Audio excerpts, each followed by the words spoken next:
Guys and welcome back to my channel सिर्फ IAS. देखिए साथियों, प्रीलिम्स के बाद अब कोशिश ये है मेरी कि मैं कई सारी चीज़ें आपको कराऊं। उनमें से एक ये भी है कि सुबह 7 बजे 8 बजे तक लाइव एडिटोरियल डिस्कशन कराऊं, जिसमें द हिंदू, इंडियन एक्सप्रेस और पीआईबी के आर्टिकल्स डिस्कस करेंगे। उसके अलावा करंट अफेयर्स, हर चीज़ मतलब बिल्कुल बेसिक से कराने का मेरा प्रयास रहेगा। ये मेरी एक पहली टेस्टिंग वीडियो है। आप मुझे बताइएगा कि कैसा रहा, कुछ संशोधन करना हो, चीज़ें हों तो उस तरह से इसको देख लेंगे।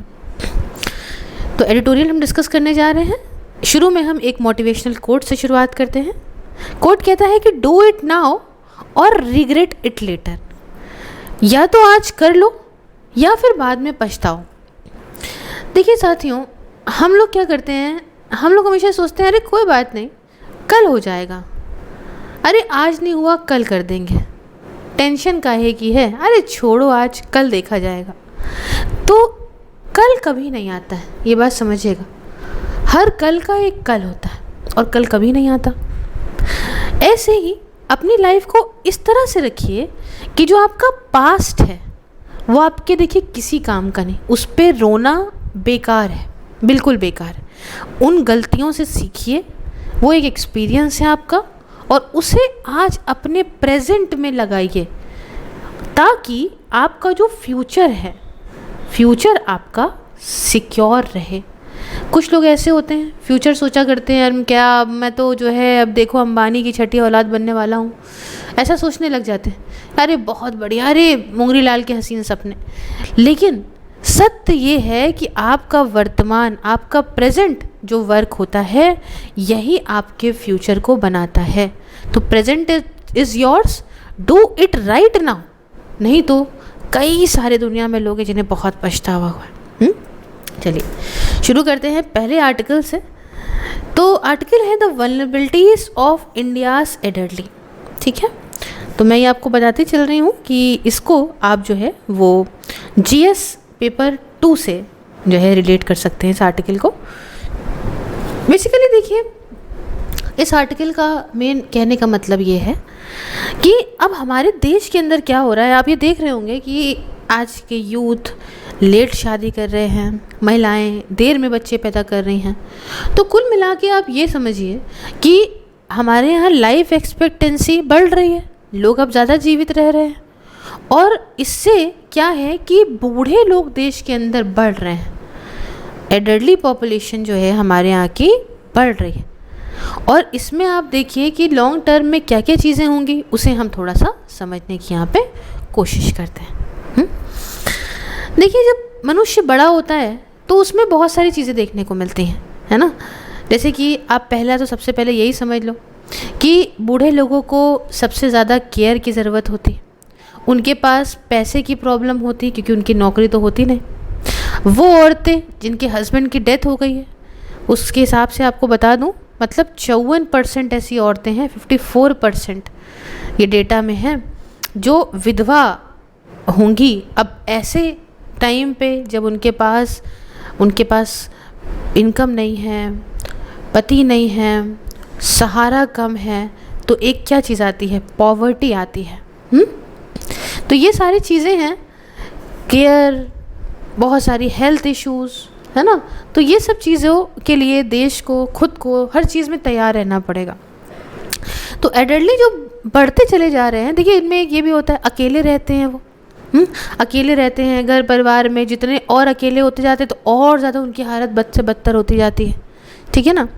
वाइल यहाँ पे ऐसे घर भी हैं बिना, यहाँ बूढ़े लोग नहीं हैं, घर यहाँ पे जहाँ पे बहुत सारे बूढ़े लोग भी हैं। तो यहाँ पे अलग अलग जगह पे अलग अलग तरीके से इस सेगमेंट, मतलब ये चीज़ जो है डिवाइडेड है, ठीक है। तो मुद्दे की अगर हम बात करें तो ये हमने आपको पॉइंट्स बताए कि क्या क्या चीज़ें हैं। अब इनको फाइनेंशियल सिक्योरिटी की, सोशल सिक्योरिटी की, है ना, और इन सब चीज़ों की बहुत ज़्यादा ज़रूरत है। और आज की एल्डरली जो है, अब कल देखिए, आज जो बूढ़े लोग हैं, कल हमारे देश पे सब दिखेगा, हर चीज़ देखने को मिलेगी, है ना। और in every possibility of characteristics advantage in terms of education, life preparation, economic dependence, but adversities in health and quality of living owing to rising longevity and emergence of chronic elements. तो अब यहाँ पे data के हिसाब से अगर चला जाए, हम डेटा के हिसाब से चीज़ों को देख लें तो देखो, जो प्रोजेक्ट मैग्नीट्यूड है एडल्टली पॉपुलेशन का एस्टिमेट करा गया है 319 मिलियन, ये इतना हो जाएगा बाय मिड सेंचुरी में।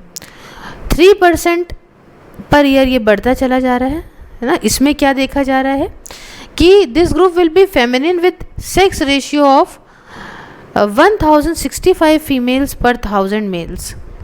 फर्दर मैंने बताया कि 54% जो एडल्टली औरतें हैं ये विडोज़ होंगी, मतलब आदमी जो हैं वो जल्दी ख़त्म हो जाएंगे, वाइल 6% एडल्टली मैन जो हैं वो रहेंगे अकेले against 9% of their female counter parts.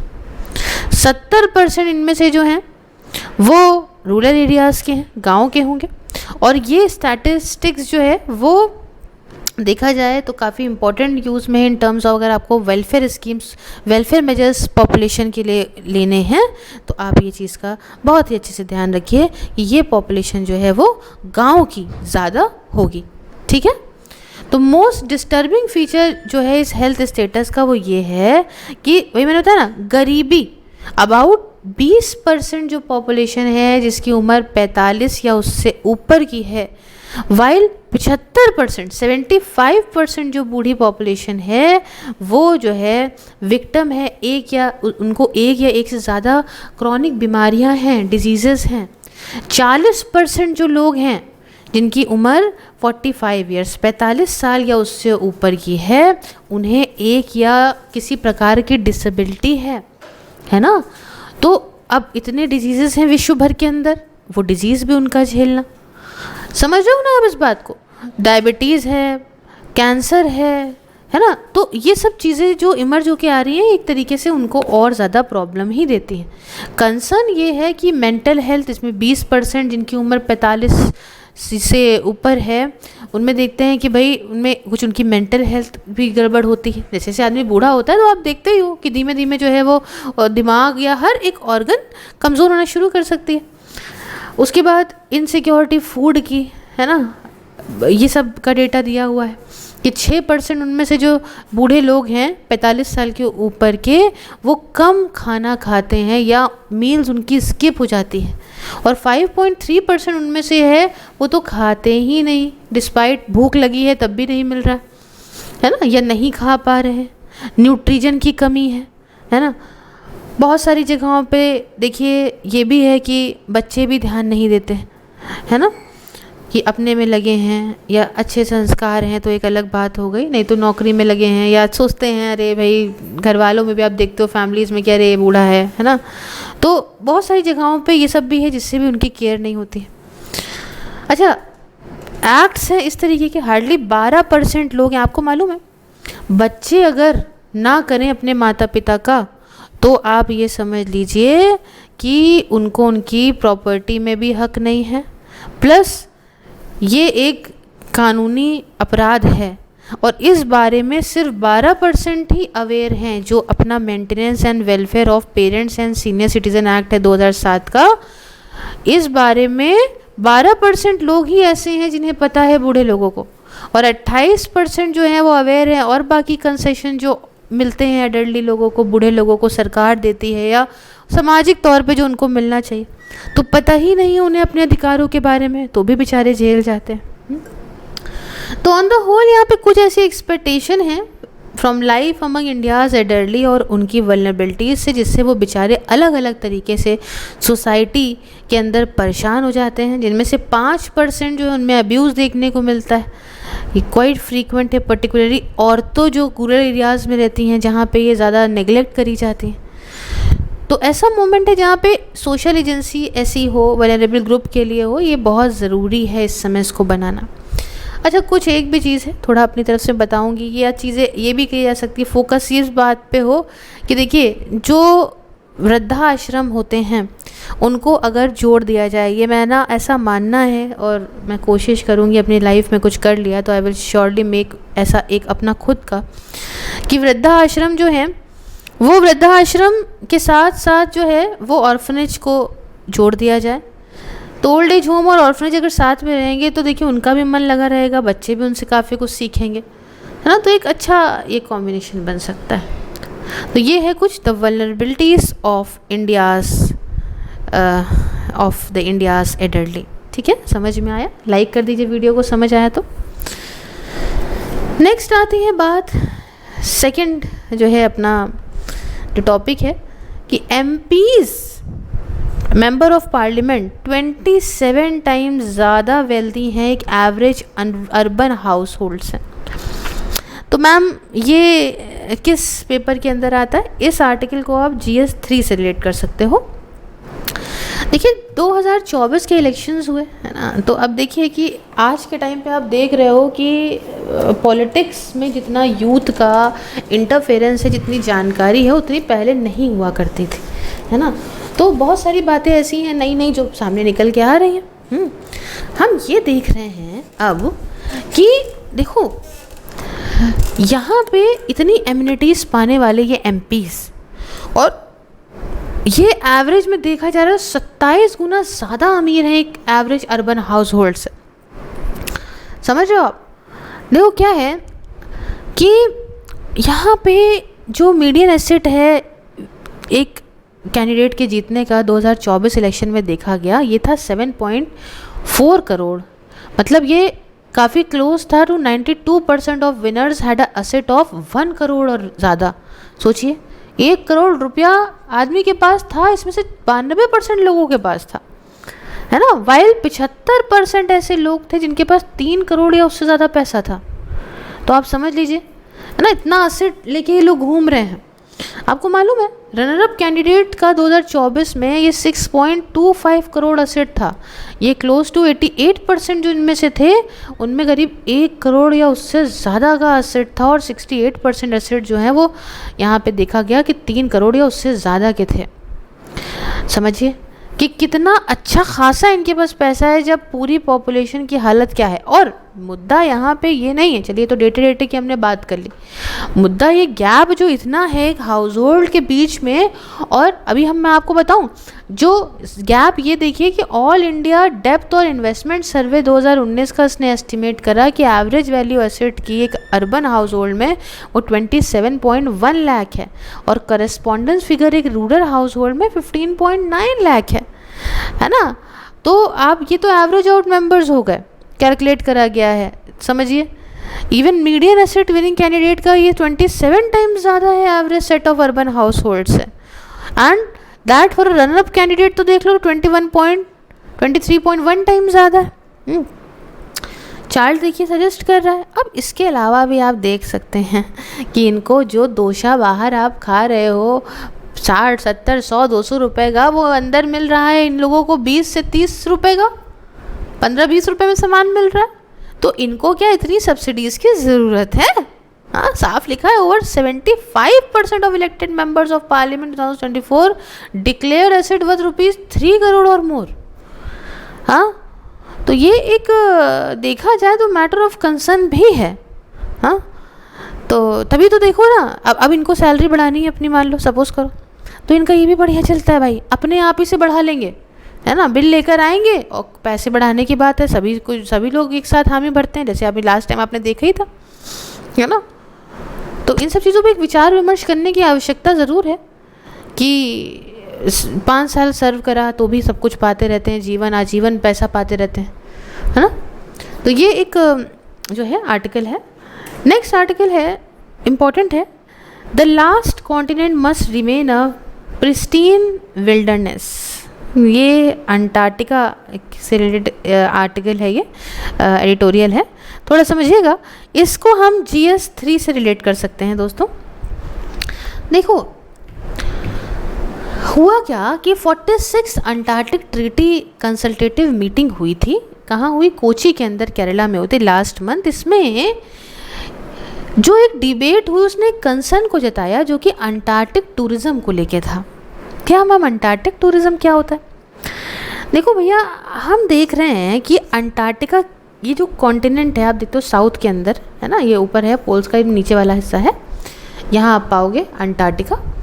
तो अब ये एक साइंटिफिक एक्सप्लोरेशन के लिए तो ठीक है जगह, कहीं कहीं पे हमें इतना ही सीमित रखना चाहिए ताकि एक सस्टेनेबल टूरिज़्म, एक सस्टेनेबल चीज़ रह सके। हर जगह पे घूमना, हालांकि बहुत जगह को एक्सप्लोर करना इंसानों को अच्छा बहुत लगता है, बट लेकिन ये धरती हमारी वजह से बड़ी खराब हो रही है, बहुत ख़राब हो रही है ना। अर्ली 1990s से अंटार्कटिका का टूरिज़्म बढ़िया तेज़ी में बढ़ा है। कुछ हज़ार लोग जाते थे, अब कई लाख लोग जाने लग गए हैं अंटार्कटिका के अंदर, है ना। इसमें हम देख रहे हैं कि यूएस और चाइना जो है वो 40% से ज़्यादा टूरिस्ट यहाँ पे अंटार्कटिका के अंदर आ रहा है यहाँ से। तो अंटार्कटिका देखिए क्या है, एक यहाँ का यूनिक लैंडस्केप है, वाइल्ड लाइफ है, इंटरेस्ट लोगों का बड़ा है कि वहाँ एडवेंचर करें, ट्रैवल करें, ये इच्छा बहुत है ना। टूरिस्ट लेकिन टिपिकली क्या करते हैं, मल्टी डे एक्सपीडिशन करते हैं, स्मॉल से लेके मीडियम साइज शिप्स होती हैं, ज़्यादा बड़ी cruises, fly sail operations opt करते हैं कुछ लोग, तो क्लाइंबिंग, फोटोग्राफी, माउंटिंग, स्कीइंग सब कर रहे हैं वहाँ जा जाके, है ना, वाइल्ड लाइफ ऑब्जर्व। तो अंटार्कटिका का टूरिज़्म एजुकेशनल और इकोनॉमिक बेनिफिट देता है, ये नहीं है, बट कुछ इन्वायरमेंटल कंसर्न्स भी पैदा करता है। ऐसा ह्यूमंस की प्रेजेंस का बढ़ना, इससे वाइल्ड लाइफ डिस्टर्ब होती है, डैमेज होता है वहाँ का इकोसिस्टम। शिप का ट्रैफिक पलूट करता है पानी को, टूरिज़्म की वजह से कार्बन फुटप्रिंट बढ़ता है, क्लाइमेट चेंज इश्यूज होते हैं। आप समझिए एक फिनोमिना है ना।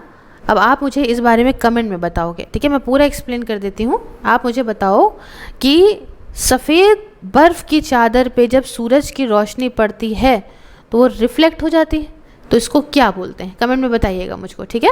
जिसका सही जवाब होगा मैं उसको हार्ट देने की कोशिश करूँगी। तो अब मान के चलिए कि जैसे लेह लद्दाख है सपोज़, ठीक, अब गाड़ी जा रही है, कार्बन उड़ रहा है, और वो जो हल्का हल्का भी लेयर ब्लैक कलर की जहाँ आई, और उस पर क्या होता है आपको मालूम है कि ब्लैक कलर एब्जॉर्व करता है हीट को एब्जॉर्व करेगा, और ज़्यादा तेज़ी में ग्लोबल वार्मिंग से और तेज़ी में ग्लेशियर्स मेल्ट करेंगे। और यही दिक्कत अंटार्कटिका के अंदर भी देखने को मिल रही है। Balance scientific research, responsible tourism और इन्वायरमेंटल प्रोडक्शन की बहुत ज़्यादा ज़रूरत है ना। अच्छा, गैप्स भी हैं कुछ रेगुलेटरी फ्रेमवर्क में। देखिए करंट जो गवर्नेंस फ्रेमवर्क है अंटार्कटिका टूरिज़्म का, ये देखिए पूरा प्रॉपर नहीं है, इसमें क्लियर रेगुलेशन नहीं। अंटार्कटिक ट्रीटी हुई थी 1961 में, फोर्स में आई थी, तो उसमें प्रायोरिटी दी गई थी कि पीसफुल यूज़ होगा, साइंटिफिक रिसर्च होगा इस कॉन्टिनेंट का। वाइल मैड्रिड प्रोटोकॉल में ये था कि ब्रॉड इन्वायरमेंटल गाइडलाइंस इसने जो है ऑफर करी थी, लेकिन इसमें कुछ स्पेसिफिक टूरिज़्म रिलेटेड रेगुलेशंस की कमी देखने को मिली थी। Responsibility day to day management की जो है वो IAATO के हाथ में है, जो कि एक सेल्फ रेगुलेटरी इंडस्ट्री बॉडी है। और बहुत सारे ऐसे लोग मानते हैं कि इसकी गाइडलाइंस ये इनएडिक्वेट हैं, इतने इन्वायरमेंटल प्रेशर जो बढ़ रहा है उसे डील करने को लेके। अच्छा, ATCM ये एक प्राइमरी प्लेटफॉर्म है इंटरनेशनल कोऑपरेशन का अंटार्कटिक इश्यूज़ को लेके, despite recognising the need of an comprehensive tourism regulatory framework. ATCM 46 fail हो गया, एक कोई अग्रीमेंट वहाँ हो ही नहीं पाया। यूनानिमस अग्रीमेंट हर एक कंसल्टेटिव पार्टीज से इसकी ज़रूरत है अगर डिसीजंस लेने हैं, ऑफन अगर ये जो है काम इस पर सही से करना है तो डिस्पाइट द लिमिटेशंस ATCM 46 ने कुछ प्रोग्रेस हालांकि करी है। मीटिंग का फोकस था कि डेवलप करना कॉम्प्रहेंसिव, फ्लेक्सिबल, डायनेमिक फ्रेमवर्क को, रेगुलेट करना टूरिज़्म वगैरह को। तो इसको हमें थोड़ा सा उस तरीके से समझा जाएगा, है ना। टूरिज़्म अच्छा है, लेकिन जब कहीं पे वो हमारी प्रकृति को नुकसान दे रहा है तो वो वहीं पे टूरिज़्म गलत होता चला जाता है ना। कि क्या हमें मास टूरिज़्म की ज़रूरत है ना, या हमें सस्टेनेबल टूरिज़्म की ज़रूरत है? तो इन सब चीज़ों को हमें थोड़ा सा समझना होगा, ठीक है। अब इंडिया क्या इस ट्रीटी का पार्ट है? बिल्कुल है। इंडिया की लाइन देखें तो ATCM 44 में मतलब 2022 में कंसर्न टूरिज़्म को लेके, उसके इम्पैक्ट को लेके इस अंटार्कटिक रिसर्च पे, कंजर्वेशन और इन्वायरमेंट पे ये उठाए गए थे। इम्पोर्टेंस मॉनिटर करने की इम्पैक्ट टूरिज़्म को, इस पर भी जोर डाला गया था और इंडिया कह रहा था भाई टूरिज़्म इश्यूज़ को हमें यहाँ पे देखना पड़ेगा। ठीक है, सस्टेनेबल फ्यूचर हो अंटार्कटिक टूरिज़्म का, इसमें एक बहुत मल्टी प्रॉन्ग्ड अप्रोच की ज़रूरत है। इन्वायरमेंटल प्रोटेक्शन को मजबूत बनाइए, मॉनिटरिंग प्रोग्राम बढ़िया हो। ठीक है, तो उम्मीदें जगाता है ATCM 46 इसमें। और अंटार्कटिका देखिए अभी आगे तक जनरेशन्स तक चलाना है, सब ख़राब हम ही लोग कर देंगे तो कैसे होगा। नेक्स्ट हम जो डिस्कस करना चाह रहे हैं वो टॉपिक है प्रॉपर, जो कहता है कि Karnataka government looking into a menstrual leave proposal. देखिए हालांकि मैं चाह रही थी कि इसको मैं एक अलग तरीके से डिस्कस करूं, बट इसी में ही डिस्कस कर रही हूं आज आपकी एक राय लेने के लिए कि आप मुझे बताइए कि कैसा लेके जा रही हूँ फ्लो में। देखिए आपने सुना होगा, हाल फिलहाल जोमेटो में भी सुना था, मैंशुरल लीव को लेके, है ना, पीरियड्स जो आते हैं लड़कियों में, तो उसमें बहुत सारी प्रॉब्लम्स होती हैं। अब आप कहेंगे पीरियड्स क्या प्रॉब्लम्स होने लग जाती हैं। देखिए दिक्कतें कई प्रकार की, जैसे कि पहली चीज़ तो एक पेन, ज़बरदस्त एक महिला को, कुछ को तो नॉर्मल होता है, कुछ महिलाओं को बहुत ज़्यादा पेन होने लग जाता है। दूसरे नंबर पे देखा जाए तो एक हाइजीन की ज़रूरत होती है। अब हाइजीन क्यों ज़रूरत है?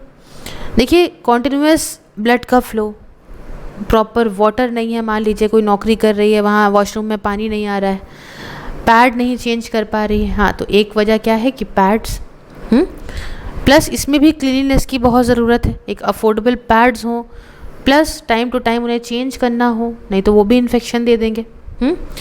उसके अलावा देखा जाए तो मूड स्विंग्स, अब ये सब ऐसे ही नहीं है, मजाक वाली बात नहीं है, लेकिन इसमें भी बहुत मूड स्विंग्स होते हैं, मन नहीं लगता, कभी कैसा है, ये तो एक हार्मोनल चीज़ है ना। तो कई सारी ऐसी दिक्कतों का सामना करना पड़ता है। तो बहुत सारी स्टेट के अंदर सरकारों का ये सोचना है कि पीरियड्स के टाइम पे महिलाओं को जो है वो पेड लीव दी जाए। ठीक है, जिससे क्या होगा, देखिए पहली चीज़ तो क्या कि अगर पेड लीव मिलेगी तो उनको भी ये चीज़ लगेगी कि हाँ इस दिन वैसे भी हम छुट्टी ले लेंगे, भाई अगर किसी को बहुत तकलीफ़ होगी तो छुट्टी ले ही लेगा, और अगर किसी को नहीं तकलीफ़ है तो बंदा कहता है कि ठीक है अगर नहीं तकलीफ़ है तो चले जाते हैं, कोई बात नहीं है। लेकिन चूँकि वो अपने आप से ही ले लेगी, और वो एक हार्मोनल चीज़ है, बहुत एक देखिए एक स्टिग्मा बड़ा ख़राब अटैच है कि अरे भैया गर्ल्स प्रॉब्लम, ये प्रॉब्लम थोड़ी है ना, ये तो एक बायोलॉजिकल चीज़ चल रही है। तो खैर मुद्दे की बात में आते हैं इन सारी प्रॉब्लम्स के साथ साथ कि एक नेशनल डिबेट थी एक प्रोविज़न को बनाने की मैच्योरल लीव को लेके। अभी मैं इसके नेगेटिव भी चीज़ें बताऊंगी कि क्या है क्या नहीं है। लीव को लेके कर्नाटका की सरकार ने कंसल्टेशन करे कि हम एक दिन की पेड मैच्योरल लीव देंगे उन सारों को जो काम करती हैं फैक्ट्रीज़ में, इंफॉर्मेशन टेक्नोलॉजी में, गारमेंट सेक्टर्स में, मल्टीनेशनल कंपनीज़ में। तो लेबर डिपार्टमेंट ने एक 18 मेंबर की कमेटी को सेटअप करा जिसे हेड करा जा रहा था सपना मोहन के द्वारा, और ये हेड एंड डिपार्टमेंट की स्कूल ऑफ लॉ की इन क्रिश्चियन यूनिवर्सिटी में, कि आप यहाँ पे अपनी क्या फिजिबिलिटी है, इस अगर हम दें तो क्या सही रहेगा मैच्योरल लीव, और रिपोर्ट को सबमिट करिए। कमेटी ने के अंदर लीगल और मेडिकल एक्सपर्ट्स, साइकोलॉजिस्ट, रिप्रेजेंटेटिव थे इंडस्ट्रीज से, ट्रेड यूनियन से, बिसाइड लेबर डिपार्टमेंट के ऑफिशियल भी थे। वाइल एक राउंड डिस्कशन का वो ऑलरेडी हुआ और कमिटमेंट ये करी गई कि हम इसको समझेंगे। अब देखिए जो है अभी आप देखते होगे है ना, अब ये तो मैंने मुद्दे की आपको बात बता दी। अब समस्याओं में आप बहुत सारी चीज़ें देखते होगे ना। देखिए कमेटी मेंबर ने कहा कि स्कोप जो इस मैच्योरल लीव का है ये एक्सटेंड भी हो सकता है सरकारी सेक्टर में भी, खासकर टीचर्स के लिए, पुलिस पर्सनल के लिए, आंगनवाड़ी वर्कर्स के लिए। अब किसी को दर्द है, किसी को तकलीफ़ है तो कैसे पढ़ा पाएगा? पुलिस पर्सनल है, उसको फील्ड काम करना है। हम लोग कह देते हैं पुलिस को बहुत कुछ, है ना, तो कुछ करप्टेड के लिए अगर हम उनके काम की बात करें, है ना, आप सोचिए कि इतनी गर्म पड़ रही है कि न जाने कितने, इवन जो है मतलब मैं भी अभी 2 दिन पहले कहीं बाहर निकल गई थी and I got heat stroke and I was not well for 2 days। तो इमेजिन दीज पुलिस वर्कर्स जो ये हैं, पुलिस ऑफिसर्स जो हैं, ये सब के सब फील्ड पे काम करते हैं, प्रॉपर ड्रेस पहन के काम करते हैं। तो इनमें से इतने एक्सट्रीम वेदर में भी जो है, अगर महिलाएं जिनको पीरियड्स आ रहा है तो उस समय उनकी क्या ही हालत होगी। तो इस चीज़ के लिए इन सब जगहों पे भी बढ़ाने की बात होगी फ्यूचर में। फ़िलहाल तो ये है कि अभी आप देखिए कि बहुत सारी महिलाएं जब किसी जगह पे जाती हैं, काम के लिए जाती हैं, तो कैसे उनसे सवाल करे जाएंगे, भैया आपकी शादी हो गई नहीं, बच्चे हो गए कि नहीं। तो इनमें ऑलरेडी उनके साथ ये नहीं है कि बड़ा रिश्ता बनाया जा रहा है बढ़िया, बल्कि उनके साथ ऑलरेडी एक भेदभाव हो जाता है कि भैया ऐसा ना हो कि लोग छुट्टी देनी पड़ जाए इनको कई महीनों की, है ना। तो अभी आप पास्ट में देखते ही थे कि इक्वल वेजेस के लिए कितनी आवाज़ उठी थी कि आदमियों को और औरतों में वेजेस का डिफरेंस आ जाता है।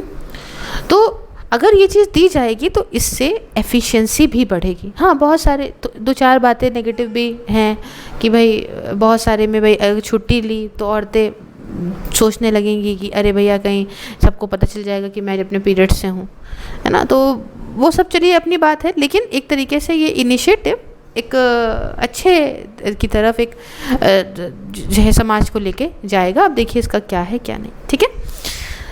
तो फ़िलहाल इतने ही एडिटोरियल रखते हैं आज के टाइम पे। आपको आप मुझे बताइएगा कि कैसा लगा, समझ आया, बढ़िया लगा तो हम लोग कल सुबह 7 या 8 बजे तक डिस्कस करना शुरू करेंगे। कल तो नहीं, कल तो मुझे थोड़ा सा काम है, कल तो इवनिंग में ही आएगा। अपार्ट फ्रॉम कल परसों वरसों से अपन सुबह ही इसको डिस्कस कर लिया करेंगे, ठीक है। तब तक के लिए आपके पास समय, आप मुझे बताइए।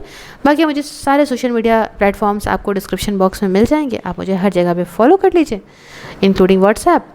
और ज्वाइन बटन को प्रेस करके मेरी मेंबरशिप को ज्वाइन करके मुझे मेरे काम में सपोर्ट भी कर सकते हैं।